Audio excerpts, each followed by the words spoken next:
Hi guys, I'm back.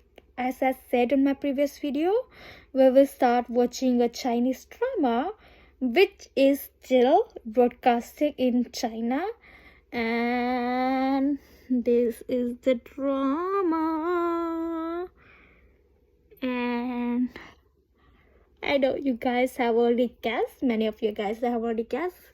The name of this Chinese drama is Amidst a Snowstorm of Love.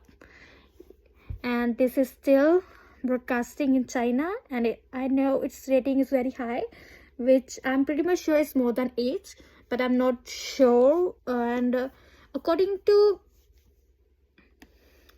IMDb, its rating is very high. According to my drama list, its rating is 8.7.